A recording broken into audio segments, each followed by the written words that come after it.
Hi friends, welcome back to my YouTube channel. ನಾನಿವತ್ತು ಐಕ್ಯಾಗೆ visit ಮಾಡಿದ್ದೆ. ಸ್ವಲ್ಪ ಶಾಪಿಂಗ್ ಮಾಡೋದಿತ್ತು, ಅದಕ್ಕೋಸ್ಕರ ಐಕ್ಯಾಗೆ ಹೋಗಿದ್ದೆ. ಇವಾಗ ಡಿಸೆಂಬರ್ ಮಂತ್ ಅಂದ್ರೇ ಎಲ್ಲ ಕಡೆ ಕ್ರಿಸ್ಮಸ್ ಟ್ರೀ ಇಟ್ಟು ಡೆಕೋರೇಟ್ ಮಾಡಿರ್ತಾರೆ. ಹೊರಗಡೆ ಹೋಗೋದಕ್ಕೆ ಖುಷಿ ಆಗುತ್ತೆ ಅಲ್ವಾ.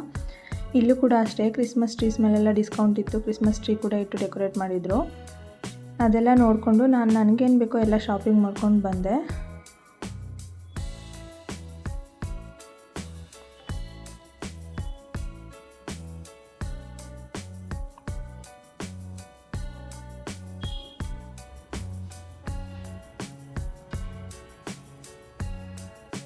ಅಲ್ಲಿಂದ ಬರೋ ಅಷ್ಟರಲ್ಲಿ ನಾನು ತುಂಬ ಟಯರ್ಡ್ ಆಗಿತ್ತು. ಸೊ ರಸಮ್ ರೈಸ್ ಮಾಡ್ಕೊಂಡು ಊಟ ಮಾಡಿದ್ವಿ.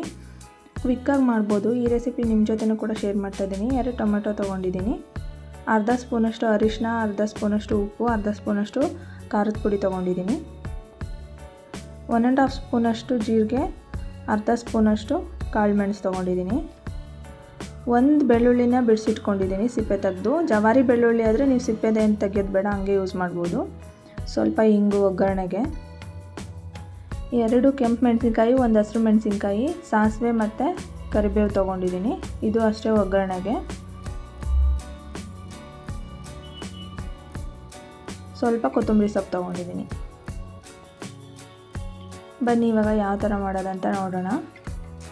1 ಮಿಕ್ಸರ್ ಜಾರ್ ತೊಗೊಂಡಿದ್ದೀನಿ. ಟೊಮೆಟೊ ಹಾಕ್ಕೊಳ್ತಿದ್ದೀನಿ ಇದಕ್ಕೆ. ನಿಮಗೆ ಜಾಸ್ತಿ ರಸಮ್ ಜಾಸ್ತಿ ಬೇಕು, ಜಾಸ್ತಿ ಜನ ಇದ್ದೀರಂದರೆ ಟೊಮೆಟೊನ ಜಾಸ್ತಿ ಹಾಕ್ಕೊಳ್ಳಿ. ನಾನಿಲ್ಲಿ 2 ತೊಗೊಂಡಿದ್ದೀನಿ, ಇಬ್ಬರಿಗೆ ಆಗೋಷ್ಟು ಸಾಕು. ಜೀರಿಗೆ ಮತ್ತು ಕಾಳು ಮೆಣಸು ಹಾಕ್ಕೊಳ್ತಾ ಇದ್ದೀನಿ. ಬೆಳ್ಳುಳ್ಳಿ ಹಾಕ್ಕೊಳ್ತಿದ್ದೀನಿ. ಇವಾಗ ಖಾರದ ಪುಡಿ, ಅರಿಶಿನ, ಉಪ್ಪು ಹಾಕ್ಕೊಳ್ತಿದ್ದೀನಿ.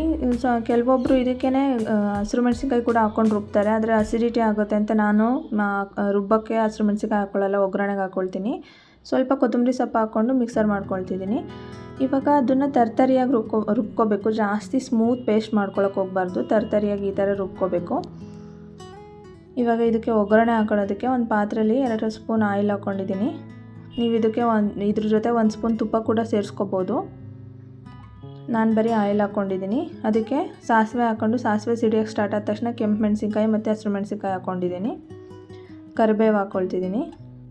ಇದನ್ನೆಲ್ಲ ಸ್ವಲ್ಪ ಒಂದು 30 ಸೆಕೆಂಡ್ಸ್ ನೀವು ಫ್ರೈ ಮಾಡಿಬಿಟ್ಟು ಅದನ್ನು ಫ್ರೈ ಆದಮೇಲೆ ಒಗ್ಗರಣೆ ಮಾಡಿರೋದನ್ನು ಹಾಕ್ಕೊಳ್ಬೇಕು.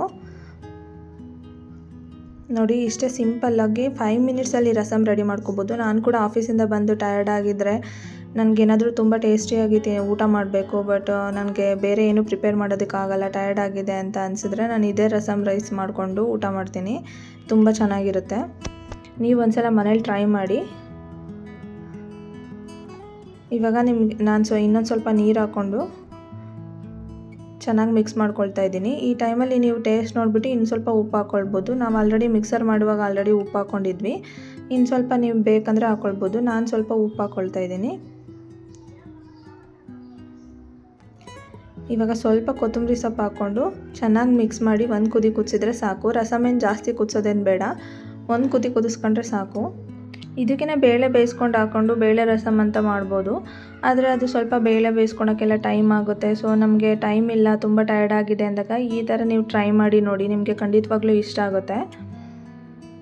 ಈ ರೆಸಿಪಿನ ನೀವು ಮನೇಲಿ ಟ್ರೈ ಮಾಡಿ. ನಿಮ್ಗೆ ಇಷ್ಟ ಆದರೆ ಲೈಕ್ ಮಾಡಿ, ಶೇರ್ ಮಾಡಿ, ಕಮೆಂಟಲ್ಲಿ ನನಗೆ ಹೇಳಿ ನಿಮಗೆ ಇಷ್ಟ ಆಯಿತಾ ಇಲ್ವಾ ಅಂತ. ನಾನಿವತ್ತು ಅನ್ನ, ರಸಮ್ ಮತ್ತು ಬೀನ್ಸ್ ಪಲ್ಯ ಮಾಡ್ಕೊಂಡಿದ್ದೆ. ಬೀನ್ಸ್ ಪಲ್ಯ ಕೂಡ ಅಷ್ಟೇ ತುಂಬ ಟೇಸ್ಟಿಯಾಗಿತ್ತು. ಆ ರೆಸಿಪಿ ಕೂಡ ನಾನು ನೆಕ್ಸ್ಟ್ ವೀಡಿಯೋಸಲ್ಲಿ ನಿಮ್ಮ ಜೊತೆ ಶೇರ್ ಮಾಡ್ಕೊಳ್ತೀನಿ. ಈ ವಿಡಿಯೋ ನಿಮಗೆಲ್ಲ ಇಷ್ಟ ಆಗಿದ್ರೆ ಲೈಕ್ ಮಾಡಿ, ಶೇರ್ ಮಾಡಿ, ಕಮೆಂಟ್ ಮಾಡಿ, ಮತ್ತು ನನ್ನ ಚಾನಲ್ಗೆ ಸಬ್ಸ್ಕ್ರೈಬ್ ಮಾಡ್ಕೊಳ್ಳಿ. ಸೊ ನಾನು ಹಾಕೋ ಎಲ್ಲ ವೀಡಿಯೋಸ್ ನಿಮಗೆ ನೋಟಿಫಿಕೇಷನ್ ಬರುತ್ತೆ. Thanks for watching.